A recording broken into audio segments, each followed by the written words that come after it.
Good morning. Praise lord అందరికీ. అందరూ బాగుండాలని, దేవుడు మిమ్మల్ని దీవిస్తూ ఆశీర్వదిస్తూ అనేకమైన విషయాల్లో మీకు తోడుగా ఉన్నాడని నమ్ముచున్నాను.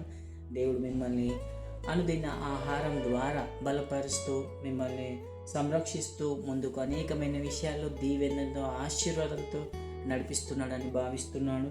మరి ఈరోజు కూడా అనుదిన ఆహారం ద్వారా ప్రభు మనతో ఏం మాట్లాడతాడో అనే ఆశతో ఈరోజు మీ ముందుకు వచ్చాము.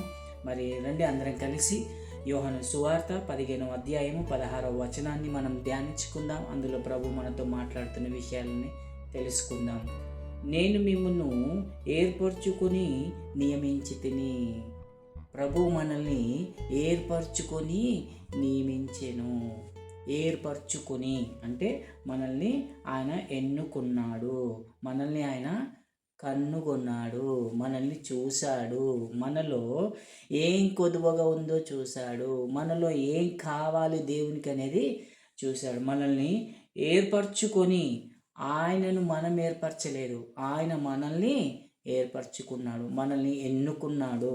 మనల్ని ఎన్నుకోవడమే కాకుండా ఏం చేశాడు, మీరు వెళ్ళి ఫలించుట కొరకై మనల్ని ఏం చేశాడంట, ఏర్పరచుకున్నాడంట. మనం ఫలించాలి అని దేవునికి ఆశ, దేవునికి మనము ఫలించడము కోరికగా ఉంది. మనము ఫలించాలి అనంట. ఏ విషయంలో మనం ఫలించాలి, ఏ విషయంలో మనము మరి ఫలించకుండా ఉంటున్నాము అనే విషయాన్ని దేవుడు మనకి జ్ఞాపకం చేస్తూ ఉన్నాడు. మనము వెళ్ళి ఫలించాలి. ఈరోజు ప్రతి బిడ్డ, ప్రతి క్రైస్తవుడు, ప్రతి మనుష్యుడు ఫలించాలని దేవునికి ఆశ. ప్రతి బిడ్డ, భూమి మీద ఉంటున్న ప్రతి మానవ జాతి ఫలించాలని దేవునికి ఆశగా ఉంది. ఆయన మనం ఫలించాలనే ఆశతోనే మనల్ని ఏర్పరచుకున్నాడు. ఫలించడం అనే విషయంతోనే ప్రభు మనల్ని మరి ఆదిలో మనం చూస్తాం కదా, సృష్టి అంతా శూన్యంగా ఉండడం మనం చూస్తాం. అయితే ఆ సృష్టి శూన్యంగా ఉండడం దేవునికి ఇష్టం లేదు. అంటే అక్కడ ఏంటి అర్థము, మనము ఆ సృష్టిలో నిండబడాలి అనేది దేవునికి ఇష్టమై ఉన్నది. కాబట్టి మనం ఫలించడము అనేది దేవునికి ఇష్టం. మరి ఏంలో మనం ఫలిస్తున్నాం, దేనిలో ఫలిస్తున్నాం అనంటే గలతీ 5:22-23లో మనం గమనించినట్లయితే మనము దేవుడు పేర్కొన్న ఫలములలో మనము ఫలించడాలి. ఆత్మ ఫలములలో మనము ఫలించాలి. ప్రేమలో మనం ఫలించాలి, సమాధానంలో మనం ఫలించాలి, మరి సంతోషంలో మనం ఫలించాలి, దీర్ఘ శాంతంలో మనం ఫలించాలి, దయాళుత్వంలో, మంచితనంలో, విశ్వాసంలో, సాత్వికంలో, మనము ఆశా నిగ్రహంలో మనము ఫలించాలి. వీటన్నిటిలో ఫలించాలని దేవుడు మనల్ని ఎన్నుకున్నాడు. ఈరోజు ఎన్నుకోవడానికి కారణం ఏంటంటే మనకు ప్రేమ కరువైందేమో, అందుకే మనల్ని దేవుడు ఎన్నుకున్నాడు.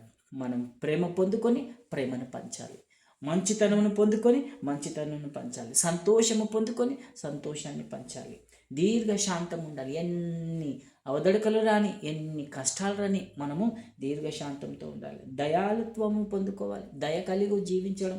మనం దయ కలిగి జీవించినప్పుడు మనం ఎదుటివారిని చూసినప్పుడు మనలో దయ పుడుతుంది. ఇప్పుడు నీ జీవితం, నా జీవితము దయలేని జీవితాలను దేవుడు దయ చూపించి మనల్ని ఏం చేశాడు, ఎంతో దయాళుత్వాన్ని చూపించాడు. ఈరోజు మనము అదే దయాళుత్వాన్ని మనం పొందుకున్నప్పుడు మనం కూడా ఇతరులకి దయాళుత్వాన్ని చూపించాలి.